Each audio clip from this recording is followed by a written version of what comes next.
How is it going, everybody? Welcome back to part 2 of my LEGO Star Wars Clone Base MOC. This is it, the final stretch, where we bring everything together into one epic scene. If you haven't seen part 1 yet, what are you doing here? Go check that out first. It's where this whole journey started. Alright, quick recap. Here's the original sketch of what I've been working on for the past 2.5 months. This thing is massive, featuring thousands of pieces, multiple rooms, terrain work, and of course the custom ATT coming out of the base entrance.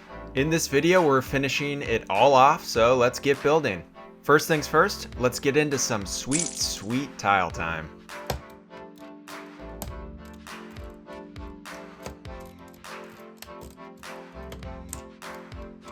I still need to finish tiling off the tarmac, the bridge, and the platform on the left side. The tarmac isn't just plain though, I'm continuing that arrow design for that polished military base aesthetic. Tiling on this scale is so satisfying. It's like watching everything come together in real time.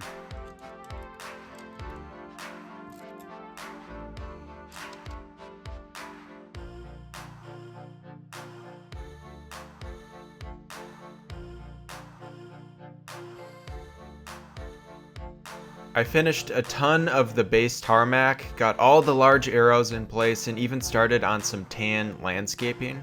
One thing I love to do in my MOCs is create repeating patterns with slight variations. It adds rhythm to the build just like in art. It's subtle, but it makes a huge difference. On the right side, I also added a few smaller arrows beneath the elevator just for some nice extra details. Speaking of the elevator, here's a better look at it. I didn't really show much of it in part 1. I added some barriers here to prevent clones from, walking straight off the bridge when the elevator's in use. Safety first. Since we're in update mode, let's go over what else I worked on off camera. I added a bunch of crates and barriers for cover, built with snot bricks, rounded bricks, and bar pieces. I finished this doorway on the bridge, which I love because of the rounded bricks on top. I extended this bar section and completed the vending machines where clones can get some ammo or medical supplies.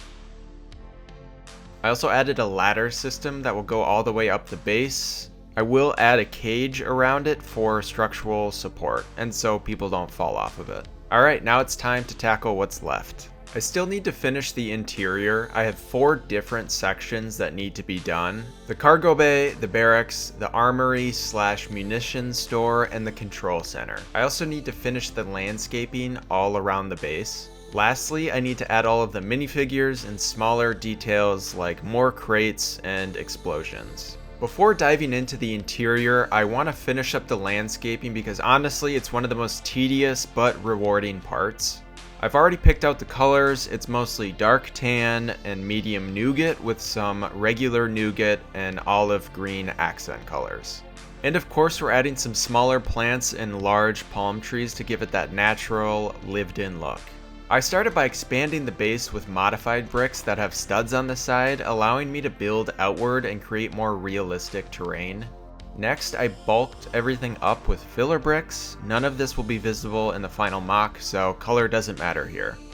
But just adding this foundation completely changes the way the base looks. It already feels way more integrated into the environment.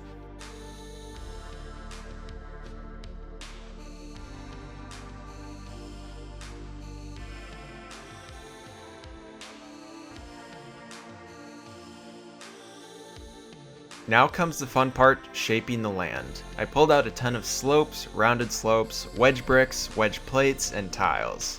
I love using wedge plates because they help match up angles in a really natural way. All these subtle design choices add depth and dimension to the terrain, making it feel more organic rather than a bunch of stacked bricks. If you want a more in-depth view of the pieces I typically use in a landscape like this, I recommend checking out my last video I made about the best LEGO pieces for terrain and landscapes.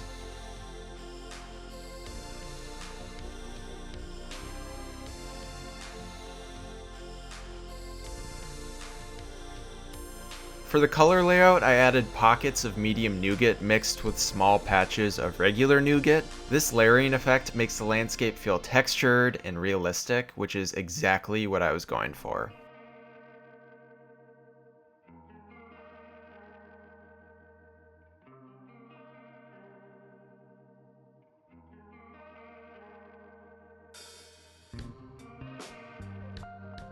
We're about 95% done with the landscaping. All that's left is to add the palm trees and some last minute details, but I'm waiting until the very end for that. Why, you might be asking? Because if I add the tall palm trees now, my cat will absolutely knock them over. She already thinks this is her personal LEGO jungle gym. With the landscape mostly done, it's time to focus on the interior. There are 4 main sections left to complete. Again, we have the cargo bay, the barracks, the armory, and the control center. I will put one of the rooms here to break up some of this big space.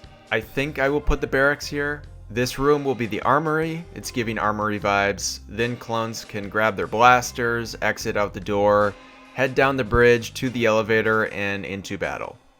Lastly, but not least, this space will be the communications and meeting area, or the control room. Since the cargo bay is the largest space, that's where we're starting. I needed to decide how deep I wanted to go and then start building up the walls. Once that was set, I began adding shelves for storage. I even built the classic blue and green milk dispensers because what's a Star Wars base without its signature space milk? I also started tiling the floor and adding some cool details like a fake door that leads nowhere, but adds to the illusion that the base is even bigger, and a windscreen piece for extra depth. Alright, let's keep rolling right along. I built up more of the dark bluish gray walls. I added some support pieces for decoration and added some tiles to the walls for some texture. Next, I added some drawers to the milk machine, added another shelf to the right side so I can add even more details. The biggest thing I did was add the other section of interior, which will be the barracks and the bathroom. Next, I tackled the armory, which was honestly one of the easiest sections to build. It's mostly weapon racks, lockers, and storage. I also threw in some walkie-talkies and jetpacks for good measure. The custom lockers turned out awesome, and tiling the floor with dark bluish gray grill pieces finished the look. Before I move on, I want to show you how large this MOC really is on my desk. You can see how hard it was to actually build in my space, especially when I would have to spin it around, working from the landscaping to the interior back to the landscaping. This was definitely a pretty big challenge for me, and I probably wouldn't ever build another MOC like this on this small of a desk. I probably need to invest in a bigger desk to build on. With the armory locked in, it was time to move upward. The biggest challenge here was figuring out how to connect the roof while still making the MOC stable. I reinforced the entire structure, added power units on top for extra detail, and finished the roll cage around the ladder leading up. For the control room, I used snot bricks, rounded slopes, and cheese slopes to create depth and texture. I also added piping detail above the windows and some printed control panels beneath them.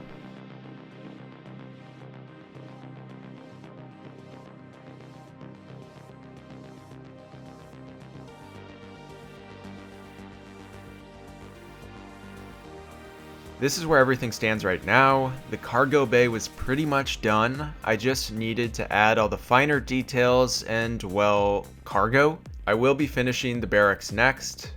The armory is again all done, and the control room is also all done. I added a large hologram table for the clones to plot their war tactics. I also added some chairs and a small table for some clones to relax in. Last but not least, the barracks and the bathroom. This section is small, but it has everything the clones need: a shower, toilet, sink, storage shelves, and 2 beds. The beds are probably my favorite part. The rounded slopes made for a perfect curved frame. I used modified sand blue bricks for the walls, dark blue for the blankets, and tan ingots for the pillows. Just a small pop of color makes a huge difference in a mostly white and gray room. And that's it, the interior is 100% complete. Now all that's left is placing the final palm trees, adding the custom ATT, and setting up all the minifigures to bring this base to life. I used a bunch of these dark green Technic connector pieces to build up the trunk of the trees.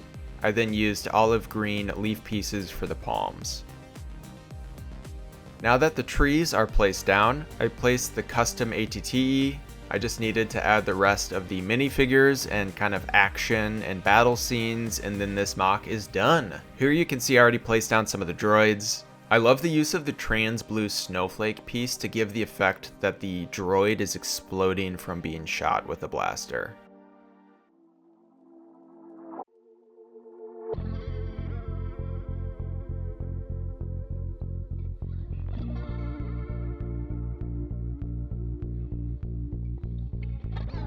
This MOC took me about 2.5 months to complete, maybe a little bit longer, using thousands of pieces. The scale, the details, the terrain, everything about this build honestly pushed my skills further than ever before, which I really didn't think. This is actually a very complex build for just a LEGO clone base. I mean, there's a lot of really complex shapes and detailing and textures. I'm incredibly proud of how it turned out, and I just want to say a huge thank you to everyone who has been following along and just watching this channel. Please enjoy the final pictures. There are tons of exciting projects in the works here, so be sure to subscribe if you don't want to miss what's coming next, and let me know down in the comments what you think I should build next. Thanks for watching.